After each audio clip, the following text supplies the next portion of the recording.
रात Asia cup का final हो गया, ट्रॉफी का फियास्को हो गया।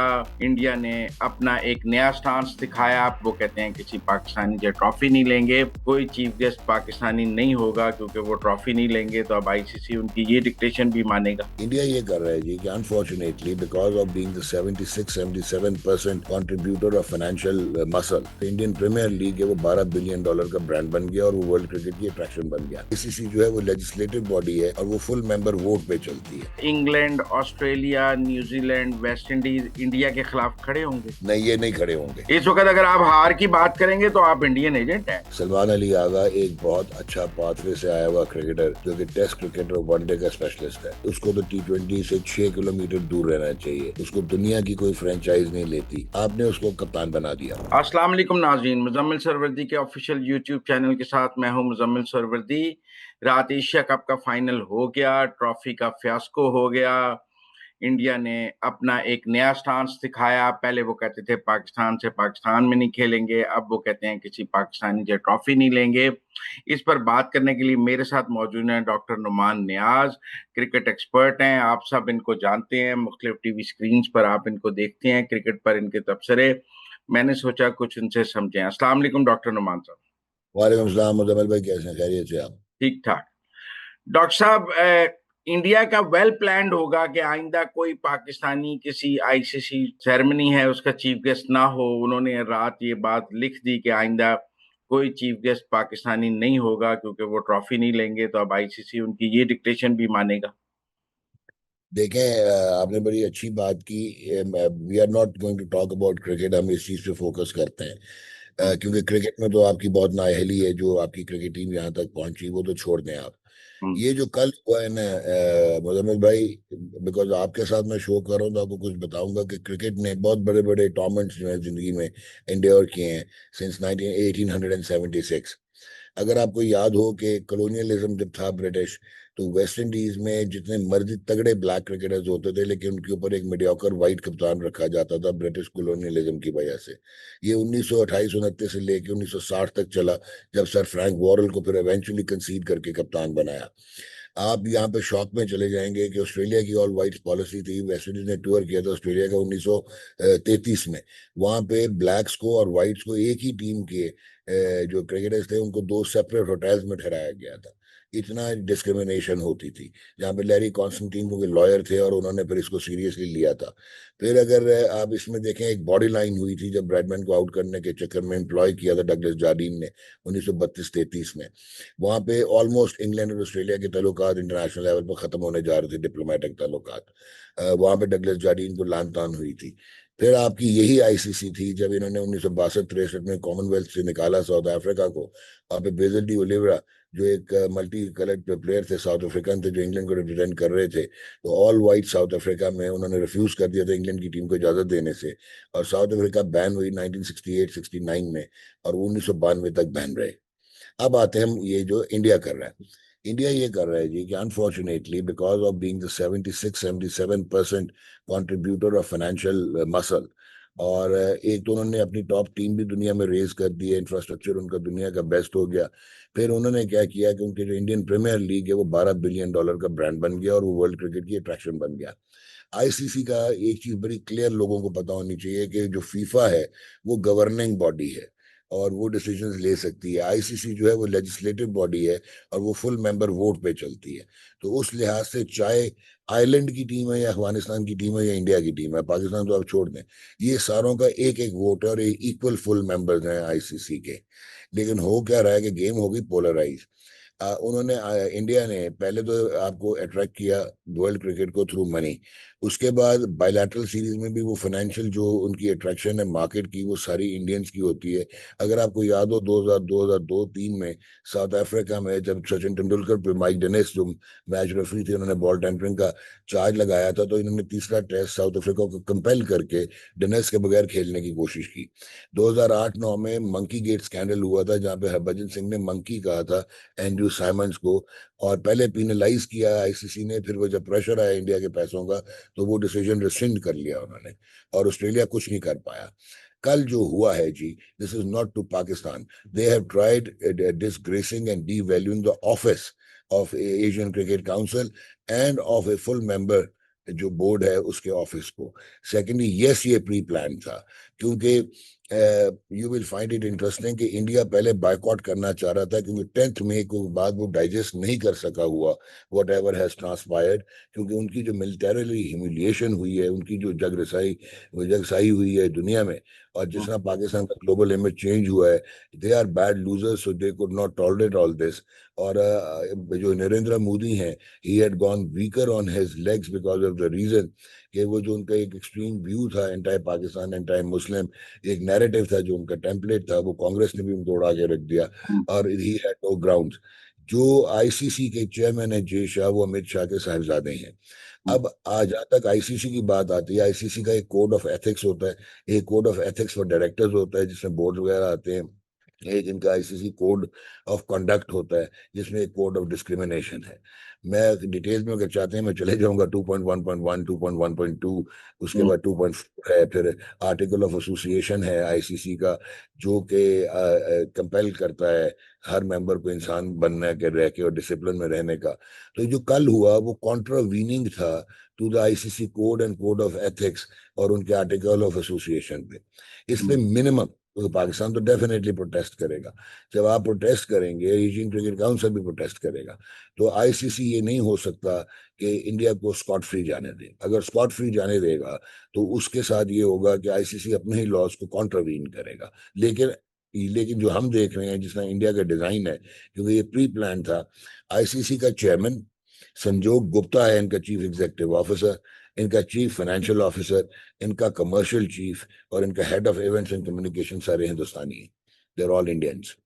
और जिस किस्म का अनफॉर्चुनेटली गवर्नमेंट की इंटरवेंशन आ गई क्रिकेट की गवर्नेंस में, जो कि टोटली इलीगल है, इलिसिट है, तो उससे ये लग रहा है कि आईसीसी कुछ नहीं कर पाएगा। और यहाँ टाइम आ गया है कि जो पोलराइज क्रिकेट वर्ल्ड है, Australia, England, New Zealand, south Africa, अगर तो इन्होंने आगे इंटरनेशनल क्रिकेट को बचाना है, तो then they have to now come up and they have to stand up और they have to take India to task कि भाईजान फाइनेंशियल मसला नहीं नहीं, आपका ठीक पर देखें ना जी, है। उनका आईपीएल $12 बिलियन का है, वो 75% कंट्रीब्यूटर हैं क्रिकेट के फंड्स के। तो देखें, जिसके घरदानी उसके कमले भी सियाने, जिसका पैसा माइट इज राइट वाली बात है। कौन सा, मतलब आपका ख्याल है England, Australia, New Zealand, West Indies India के खिलाफ खड़े होंगे? मैं लेकिन श्रीलंका की बिल्कुल बात नहीं कर रहा, मैं बांग्लादेश की बात नहीं कर रहा, उनको मैं छोड़ दे बड़े आप। मुल्कों की बात कर रहा हूँ। हाँ, ये जो मेजर बोर्ड हैं अगर ये खड़े नहीं होंगे तो फिर आप एक चीज को मान लें, फिर इनको चाहिए कि ये ऐलान कर दें कि यार अब फुल मेंबरशिप खत्म करो, अब आईसीसी नहीं होगा, अब इंडिया के हम इर्द गिर्द फेरे लगाएंगे और इंडिया कंट्रोल करता है वर्ल्ड क्रिकेट को। आप फिलोसॉफिकल बात कर रहे हैं, मैं तो एनालिसिस मांग रहा हूं कि होगा क्या। आपको लगता कुछ है नहीं ये होगा, खड़े होंगे? नहीं ये नहीं खड़े होंगे। ठीक देखा है, ना। अच्छा उसकी वजह भी सुन लें। उसकी वजह ये है कि पाकिस्तान क्रिकेट बोर्ड ने पिछले 10-15 सालों में, नॉट अभी, आपने कभी डिप्लोमेटिकली अपने आप को बनाने की कोशिश नहीं की। अब आपको एक एग्जांपल देता हूँ यहाँ पे। एशियन क्रिकेट काउंसिल को इस टूर्नामेंट के $227 मिलियन मिलेंगे, जो जो 5 आपके फुल मेंबर्स हैं उनको 25-25%, 15-15% उनमें डिवाइड होता है और 25% जाता है एसोसिएट मेंबर्स को। इंडिया अपना 15% भी नहीं लेता, वो कहता है नहीं ये भी दे दो एसोसिएट मेंबर्स को। तो ताल्लुकात ऐसे बनते हैं डिप्लोमेटिक लेवल्स पे। आप लोगों ने बनाई नहीं, आप आइसोलेटेड हैं, हम अपनी खाम ख्यालियों में और हम ट्विटर पे ही रह गए। अभी आपके पास सिर्फ एक चांस होगा, आप प्रोसीजर को फॉलो करेंगे। आप जिस तरह आप कह रहे हो मैं मान रहा हूँ, कुछ भी नहीं होगा। आईसीसी कोई ना कोई हल्की सी पेनल्टी लगा के बीसीसीआई पे और ये कोशिश करेगी कि साइड पे कर दें, लेकिन आखिर एंड में क्या होगा कि आपको international court of arbitration Ludhiana जाना पड़ेगा, आपको खड़ा होना पड़ेगा, अदरवाइज आपको रोंद के नहीं, निकल पर हम जाएंगे वो। पहले भी तो, आपको याद है एक दफा इंडिया ने हमारे साथ एक मुआहिदा किया था आईसीसी की साइडलाइंस पे के बायलैटरल सीरीज का, और फिर इंडिया उस मुआहिदे से भाग गया था। याद है सेठी साहब ने वो मुआहिदा किया था, उसके बाद हम उसको मुआहिदे को लेके गए थे तो वो फैसला इंडिया के हक में हो गया। वो इसलिए इंडिया के हक में हो गया था क्योंकि आपका एक दकियानूसी केस था। आपके वही आदमी जो उस दिन था वो आज भी इनके साथ और इन्हीं का एडवाइजर है, और आपको 1.32 बिलियन रुपीस का नुकसान करवाया था। वो केस ही नहीं बनता था, वो आपने अपनी खाम ख्याली में वो केस किया था। ये आपका केस बनता है। और आप अगर केस आपका बनता है आप जाएंगे, अभी आपका ये वाटर ट्रीटी पे केस आप नहीं जीते तो आप ये देखें, आपको अपनी एग्जिस्टेंस के लिए अब ये करना पड़ेगा, क्योंकि उन्होंने तो आपको अछूत बना दिया है। और उन्होंने तो आपकी कल जो डिस्क्रिमिनेशन की है वो आपकी एनालिगेशन करने की कोशिश की है। आप मुजम्मिल भाई खुद बताएं, डू यू थिंक कि वो विजुअल्स जो हैं वो स्पोर्ट्स ग्राउंड के थे, क्रिकेट ग्राउंड के थे? और पाकिस्तान का, मैं यहाँ पे अब होगा क्या हमारे यहाँ, क्योंकि हम इंटेलेक्चुअली डिसऑनेस्ट भी हैं, हमारी मैनेजमेंट में बहुत सारे लोग, वो अपने कल के क्रिकेटिंग फेलियर को इसके नीचे मास्क करने की कोशिश करेंगे। ये होगा आपका, ये है यस, आपकी रियलिटी। लेकिन आप गुफ्तगू तो मोहसिन नकवी को अब सब कह रहे हैं कि अगर आपने कौमी यकजहती दिखानी है, अगर आप मुहब्बे वतन पाकिस्तानी हैं, तो आपको मोहसिन नकवी के साथ ज़ाहिर यकजहती करनी पड़ेगी। इस वक्त अगर आप हार की बात करेंगे तो आप इंडियन एजेंट हैं, कि आप हार की बात कर रहे हैं कि हम 3 मैच आ रहे हैं इंडिया से। ये देखें आपका काम क्या था, आपको आपको सीरियसली क्यों नहीं लिया जाए, लेके वो ले रहे लोग, क्योंकि आपकी क्रिकेट खत्म हो गई, अब एसोसिएट मेंबर की टीम बन गया, आपने अपना मजाक बनवा लिया। दुनिया को भी पता है कि आपके पास इससे बेहतर प्रोडक्ट है जो आप लेके नहीं गए। दुनिया को भी पता है कि बाबर आजम से अच्छा बैट्समैन नहीं है। आप बुक्स है बाबर आजम और रिजवान में आपने उसको बाहर निकाल दिया। दुनिया को पता है कि आपकी कैसे कंट्रोवर्सीज रही है, मैच फिक्सिंग और स्पॉट फिक्सिंग और ये सारी चीजें। तो you just cannot hide your face. मैं ये समझता हूँ कि ये कहना कि जी आप इंडियन एजेंट हैं, कोई आप इंडियन एजेंट नहीं है। क्रिकेट की आपने तबाही कर दी है, क्रिकेट आपकी खत्म हो गई है। यही पाकिस्तान क्रिकेट बोर्ड की क्रिकेटिंग ब्यूरोक्रेसी जो है, they have failed repeatedly, they should be ousted. और आप जब तक मॉडर्न क्रिकेट नहीं खेलेंगे, और मॉडर्न क्रिकेट के लिए आपको साइंटिफिक टूल्स की इंटीग्रेशन चाहिए, आपको प्रोग्रेसिव साइंटिफिक जो है लोग एचआर के चाहिए, वो नहीं लेके आएंगे तो आप इसी तरह सर्कल्स में घूमते रहेंगे। ये लड़के जो कल खेल रहे थे यही इनका बेस्ट है, ठीक है, और इंडिया की कल फुल टीम नहीं, पर नहीं मैं थी। एक बात समझे ना, जब बाबर आजम और रिजवान थे, टीम तो तब भी हार रही थी। टीम कौन सा देखिए तब जीत रही थी, और हम कह रहे थे बाबर और रिजवान को निकालेंगे तो टीम जीतेगी, यंगस्टर लाएं, ये बाबे अब किसी काम के नहीं है। आज यंगस्टर लाए हैं तो टीम हार रही है, तो अब नुमान कह रहा है वापस नहीं आए बाबे। नहीं उन नहीं बाबों नहीं को, नहीं नहीं वो बाबे कौन नहीं सा जी, जिता रहे थे? नहीं देखें एक मिनट ठहरे। अब जहां पे एक होता है जीतने की बात, और एक होता है क्रिकेट में कंपटीशन की सस्टेन करने की बात। हम ये कभी नहीं कहते Babar Azam as a captain disaster था पाकिस्तान का, और रिजवान जो है, इन लोगों ने आगे लड़के तैयार भी नहीं किए। और यस आप नहीं जीत रहे थे, लेकिन आप एम्बेरस नहीं हो रहे थे। ये क्रिकेटिंग टर्म्स में कल गुल्ली डंडा की टीम थी जो कि आपको एम्बेरस कर पा रही थी। आप जरूर निकाल देते उसको, बाबर को, आप जरूर निकाल देते रिजवान को अगर आप मॉडर्न क्रिकेट में जाना था। लेकिन आप 18 बिलियन का स्टेडियम ना बनवाते, उनको रिकंस्ट्रक्ट ना करवाते, आप टूल्स पे, साइंटिफिक ऑपरेशंस की चीजों पे, इन पे आप पैसे खर्चते। टीयर क्रिकेट में जब तक आप नहीं जाएंगे, अंडर 13, अंडर 16, अंडर 19, अंडर 17, वहां पे अब आपको 3-4 साल इंतजार करना होगा। फिर कहीं जाके आपके पास एडिक्वेट कंपेटिटिव मॉडर्न क्रिकेटर आएंगे, वरना ये नहीं कुछ कर सकेंगे। मैं ये भी मानता हूँ कि बाबर वगैरह को वापस लाके आप री इन्फोर्स करेंगे, लेकिन आपने क्यों निकाला था उन्हें? आपने क्रिकेटिंग उस रीजन पे नहीं निकाला, आपने ना जीतने पे नहीं निकाला। आपने उनको सरोगेट एडवर्टाइजिंग के अगेंस्ट खड़े होने पे, जब दुम रखी गई मीडिया हाउसेस पे, जब दुम पे पैर आया फ्रेंचाइजीज का और क्रिकेटिंग ब्यूरोक्रेसी का और कमर्शियल एंगल्स खत्म हुए, जब बैन हुई सरोगेट एडवर्टाइजिंग इन पाकिस्तान, तो उनके अगेंस्ट आपने एक ब्रिज, वो क्या कहते हैं, पहाड़ खड़ा कर दिया। तो आपने डिसऑनेस्ट डिसीजन लेके उनको निकाला। उनसे अच्छे प्लेयर्स ये नहीं थे जो आप लेके आए। अगर मैंने मुजम्मिल साहब को रिप्लेस करना है, मुजम्मिल से बेहतर मेरे पास एक यंगस्टर होगा तो मैं लेके आऊंगा ना। अगर वो कैरी नहीं तो नहीं फिर कर क्या सकता नीचे ढाई यंगस्टर ही फुट, नहीं है? आप मुझे ये कह रहे हैं कि नहीं हर है, बंदे नहीं, नहीं नीचे है जी, है ही नहीं यंगस्टर्स आपके पास जो मॉडर्न क्रिकेट खेल सकें। आपका डोमेस्टिक क्रिकेट खत्म हो गई है, तबाह हो गई है। 90s के जो आपके ये सुपरस्टार्स थे, उन्होंने जितना पाकिस्तान क्रिकेट को डैमेज किया है, और पहले वो मैच फिक्सिंग वाला डैमेज करते रहे, हालांकि वो बहुत बड़े क्रिकेटर्स थे। और अब अपने क्रिकेटिंग प्रोवेस की वजह से जो यहाँ पे किसी एक दिन एडवाइजर बन जाते हैं, एक दिन $18,000 लेके वो आपका मेंटोर बन जाता है, अगले दिन कोच बन जाता है, फिर हेड ऑफ सिलेक्शन बन जाता है, फिर चेयरमैन का एडवाइजर बन जाता है। तो आपने तबाह करके रख दिया पाकिस्तान क्रिकेट।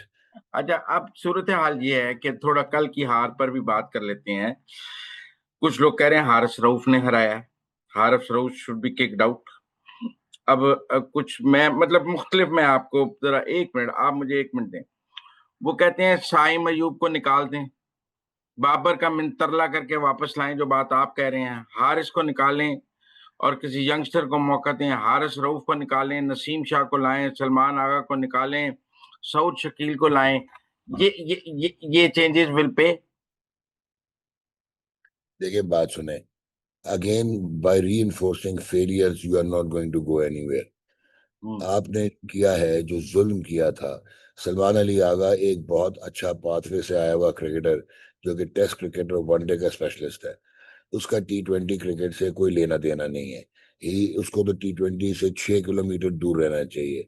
उसको दुनिया की कोई फ्रेंचाइज नहीं लेती। वो T20 का कप्तान था और पिछली PSL में बेंच किया हुआ था उसको, इवन उसकी फ्रेंचाइज इस्लामाबाद यूनाइटेड ने। आपने उसको कप्तान बना दिया। उसके बाद ना उससे कप्तानी हुई, ना उससे बैटिंग हुई। उसका टीम में आने की वजह से टीम का बैलेंस खराब हो गया। फिर आप बिट्स एंड पीसेस चुंगे के जो ऑलराउंडर्स हैं उन पे आप चाह रहे थे कि एक ऐसी टीम को हरा सके जो पिछले 40 में से 37 T20 इंटरनेशनल जीती है। अब उस टीम को हरा सकें जो 2022 नवंबर से आज तक, चाहे एशिया कप हो चाहे ICC हो, एक मैच भी नहीं हारी। वो एक मैच भी नहीं हारी इंडिया जो है। अब एक ऐसी टीम को हराने की बात कर रहे थे जिनके जो बेस्ट प्लेयर्स हैं, ये यशस्वी जायसवाल हो या उनका सिराज अय्यर हो, वो टीम में ना हो। अब एक ऐसी टीम को हराने का सोच रहे थे जो कि विराट कोहली के बगैर, रोहित शर्मा के बगैर, उसके बगैर, अब रविचंद्रन अश्विन के बगैर, रविंद्र जडेजा के बगैर, आप जो है उस टीम को हराने की कोशिश कर रहे थे। आप उस टीम को हराने की कोशिश कर रहे थे जिनका 40% जो क्रिकेट का बैलेंस लेके आता है हार्दिक पांड्या, वो कल के मैच में नहीं था। क्योंकि उनका ये होती हैं बड़ी टीमें, ये होते हैं क्रिकेटिंग स्ट्रक्चर्स, ये होते हैं जो प्लेयर का फैक्ट्री से प्लेयर लेके आते हैं कि वो एक आधा उन्नीस अच्छा, फिर बीस आपके करते। ख्याल में T20 का कप्तान कौन होना चाहिए? देखिए अभी आपके पास कोई भी नहीं है कप्तान। यहाँ आपको फखर ये तो जमान कोई को बात ना स्टॉप हुई ना। क्या कहाँ करें, एक लगाना। साल के लिए इंटरनेशनल क्रिकेट खेलना बंद कर दें? जिस किस्म के आपने हालात करते हैं, आप 5 साल के लिए बंद करेंगे तो आप ठीक होंगे। लेकिन at the end of the day जो इम्पोर्टेंट है वो ये है कि अभी आप फखर जमान को स्टॉप के आप कप्तान बनाएं या शाहीन अफरीदी को बनाएं। और आप देखें कि आपके पास जो शादाब खान है वो कितनी जल्दी फिट होके वापस आता है। और आपको बहुत सारे रूल जहाँ पे आप बेंड करके, जो अगर आप आगा को बना सकते थे, आपको कप्तान बनाना पड़ेगा इवेंचुअली शादाब को। क्योंकि वो चाहे वो as a purely batting allrounder अब खेले अगर बॉलिंग नहीं होती, बट वो एक ऐसा बंदा है जो एग्रेसिव कैप्टन है। ये हम्म, टीम तो आपको तेल करा देगी। 2026 का 5 महीने के बाद तो आपका वर्ल्ड कप है T20 का। आपको स्टॉप गैप कप्तान बनाना पड़ेगा। और आपको बाबर को, एक सिर्फ एक बाबर को एज ए प्लेयर वापस लाना पड़ेगा। आपको इरफान नियाजी है, आपको सऊद शकील है। अब आपको रियलिस्टिकली वो लड़के देखने पड़ेंगे जो मिडिल ऑर्डर को लेके दे चल सके। इसमें 3-4 लड़के अच्छे नजर आए हैं। हसन नवाज जिसको आपने बाहर बैठा दिया, वो लड़का अच्छा है। वसीम जूनियर को दोबारा अपॉर्चुनिटी दें। हारिस रऊफ जो है, अनफॉर्चुनेटली वो बंदा है, अपना देता 100% है, बट अगर USA का मैच हो या 2022 का ऑस्ट्रेलिया में इंडिया के अगेंस्ट मैच हो वर्ल्ड कप में, या कल का हो, कल भी आपने इतनी ब्लंडर किया है कप्तान ने कि जहां पे इब्रार का भी एक ओवर रहता है, तो आपको क्या जरूरत थी 15 ओवर हारिस रऊफ से कराने की। वो माइक हैसन ने बाहर से पर्ची दी है, इसने वो करवा दिया। उसके बाद आपने इब्रार का एंड चेंज कर दिया जिसने संजू सैमसन को पिछले ओवर में आउट किया था। वहां अच्छा, उसके बाद 2 खब्बे खेल रहे हैं और 2 अगले प्लेयर्स ने जो आना था वो भी खब्बे थे। सलमान अली आगा हमने सुना था कि जी ऑफ स्पिन करते हैं, और वो उन्होंने बॉलिंग ही नहीं की। तो मतलब कमाल हो गया यार। मैं ख्याल है आप सलमान आगा का ख्याल था कि वो सिर्फ कप्तानी करेंगे। जैसे एक दौर में कहते हैं सरफराज सिर्फ कप्तानी करता था, ना बैटिंग करता था, ना कुछ करता था। अब ये भी सिर्फ कप्तानी करते हैं, ना इनका दिल है ना बैटिंग हो, ना बॉलिंग हो, ना फील्डिंग हो, बस सिर्फ कप्तानी। सर कप्तानी भी नहीं हुई ना। सरफराज तो बहुत बड़ा कप्तान था। इनको तो कप्तानी नहीं आती थी ना, ना टैक्टिकल स्ट्रेटेजी या इम्पैक्ट। अनफॉर्चुनेटली ये तो बिल्कुल ही आपने पैदल कर दिया, एक्सपोज करके रख दिया। आप क्या करें, मेरा मतलब बार सिलेक्टर सिलेक्टर कोच भी उड़ना चाहिए, वो उनकी भी कोई नहीं। सर आपके देखें बात सुने, हम ये कहते हैं, ये सारे कहना शुरू हो जाएंगे कि हम काउंटर रिएक्टिव हो रहे हैं। हम रिएक्टिव नहीं हो रहे। मैं हो गया, राशिद हो गया, रऊफ है, हम सारे चीख चीख के बोल रहे हैं पिछले 2-3 साल से कि यार पुराने जमाने में क्रिकेट स्लो प्रोग्रेस करती थी तो आपकी धांधलियां छुप जाती थी। अब अब ये रूथलेस दुनिया है जहाँ पे आपकी धांधली नहीं छुप सकती। अब ये नहीं हो सकता कि आपका चीफ ऑपरेटिंग ऑफिसर जो है वो एक ब्यूरोक्रेट है, आपका जो डोमेस्टिक क्रिकेट का डायरेक्टर है वो एक DC है, डिप्टी कमिश्नर है। आप कोई विमेन विन को चला रही हैं, वो डिप्टी कमिश्नर रही हैं या ग्रेड 18 19 20 की अफसर हैं। आपका जो डायरेक्टर इंटरनेशनल क्रिकेट है उसकी होटल मैनेजमेंट की डिग्री है, बैकडोर एंट्रेंस है। जो आपका PSL चलाने की कोशिश कर रहा है वो 8 चेयरमैन भुगता चुका है। एक चेयरमैन होता है, वो जाता है तो उस जो नया आता है उसको कहता है पिछले के अगेंस्ट केस एडवाइस कर देते हैं। वो खुद एक लॉयर है, उस लॉयर ने आपको ये 1.32 बिलियन, आपको जो आज याद आया नजम सेठी के जमाने में जो हम हारे थे international court of arbitration Ludhiana में, वो वही भाई आज भी एडवाइस कर रहे हैं। वही मरवाने लगे थे ये कह के कि हम पोस्टमार्टम आप यहाँ से बाइकआउट कर दें, जब वो हुआ था प्रॉब्लम हैंडशेक का सूर्य कुमार का, विदाउट रियलाइजिंग के आर्टिकल ऑफ एसोसिएशन तो इंडिया को तो वो तुनना ही है ना तुनने, उन्होंने आपको तुन देना था, सस्पेंशन कर देनी थी। तो जब तक आप इनसे जान नहीं छुड़ाएंगे मुजम्मिल भाई, अब स्टेट ऑफ द आर्ट, जैसा आप डिजिटल से फेमिलियर हुए ना, नहीं थे ना, हम कन्वेंशनल जर्नलिस्ट थे ना, टाइप राइटर से हम आए ना लैपटॉप से। या बिल्कुल। तो फिर यार आप रेजिस्टेंस टू चेंज खत्म करें ना, काबिल लोगों को लेके आए ना जो कि आप इंटीग्रेट करें, ये साइंटिफिक रिक्वायरमेंट्स हैं। How do you rate Mohsin Naqvi? Sir, Mohsen Rakib may well have done well in terms of international, ये जो जिस तरह बातें कर रहे हैं, जिस तरह वो हाइब्रिड मॉडल नहीं माने, जिस तरह इंटरनेशनल डिप्लोमेटिक फोरम पे कल भी खड़े रहे, मे बी वहां पे, लेकिन आई एम सॉरी टू से very disappointing choice of his own team and advisors in cricket, and उसके बाद the मैं reinforcement. More loyal to the friends while distributing. I don't know. I don't know whether he's more loyal to the friends or not, but he has a typical mindset वो जो कि शायद अब irrelevant नहीं है modern cricket की governance, because cricket has become an industry. It's a commercial product. It is a brand. और आपको बहुत सारे इसमें चीजें देखनी पड़ेंगी।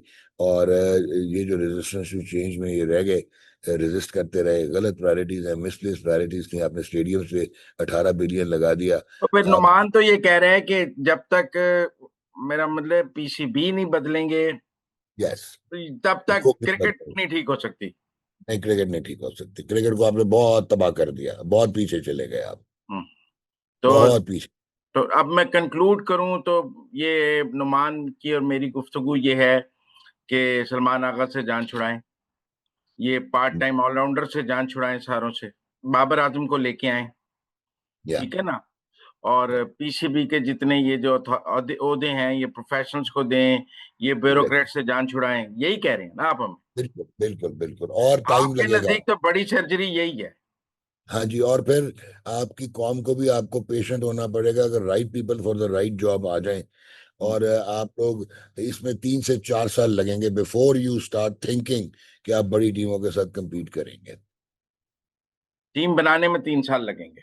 देखेंगे, और अब वो नहीं हो सकता कि बाबर ने ले आओ तो कल वर्ल्ड कप जीत जाओगे, फलाने हम्म, ने ले आओ तो वर्ल्ड कप ठीक हो जाएगा। अब कॉस्मेटिक्स नहीं हो सकती, अब आपको लंबा इन्वेस्टमेंट करनी पड़ेगी, अब क्रेडिट शेयरिंग खत्म करनी पड़ेगी। बहुत शुक्रिया डॉक्टर नुमान हमारे साथ बात करने का। It was pleasure talking to you. Thank you very much. All